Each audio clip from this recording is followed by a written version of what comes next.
Why bother? He'll just complain about the cost. Willow, true lol. It's not like he ever pays attention to anything but work anyway. Lindsay, he probably will not notice until the weekend. Willow, if that soon. That was the moment something inside me hardened. I'd have been holding on to a tiny hope that maybe there was some massive misunderstanding. That text unlived it by day 4 of their vacation. The messages had a new tone. Anger this. Dad. WTF, mom's been crying all night. What is your problem? Willow. I don't know what game you were playing, but this is cruel. Norman Otis. Norman, you were proving exactly what I've always thought about. You selfish and immature. Day 5 brought panic, as they realized I was still radio silent. Willow. We're cutting the vacation short, coming home tomorrow. Please be there. Piper, Dad. I'm scared something happened to you. Tomas, if you are doing this on purpose. It's seriously up.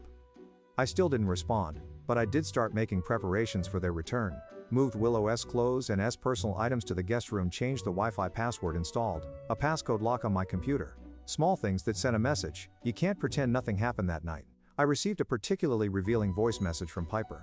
She was crying, voice all choked up, saying she was sorry about my birthday, that she'd wanted to call me. But Grandma Kinsley said it would ruin the surprise they were planning, that she felt weird about the trip, but everyone made her feel like she was overreacting, that Otis had paid for most of it as an Emily bonding experience. I nearly called her back, but then I remembered her in those beach photos, smiling without a care in the world, not looking bothered at all. 20-year-olds are adults who make their own the morning they were due to return. I finally installed the new deadbolt, not to lock them out permanently, I'm not that petty, but to make a point, they'd need to ring the doorbell to face me to acknowledge what they'd done before walking back into our home like nothing happened. I took the day off work and waited at PM. I got a text from Willow saying their flight had landed at PM. I heard their Uber pulling into the driveway, multiple voices, luggage wheels on concrete, then silence, which I'm guessing was the moment they realized their keys didn't work anymore. The doorbell rang. I took my time answering it. When I did, I found a tableau of sunburned, exhausted faces trying to manufacture casual smiles. Willow clutching a gift bag that definitely hadn't been packed in their original luggage. Tomas looking everywhere but at me. Piper on the verge of tears. Otis and Kinsley standing behind them with matching expressions of disapproval. I just stood there filling the doorway.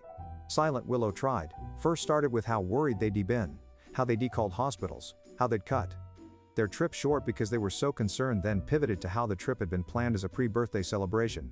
But things had gotten complicated, and they were going to surprise me when they got back with a special dinner.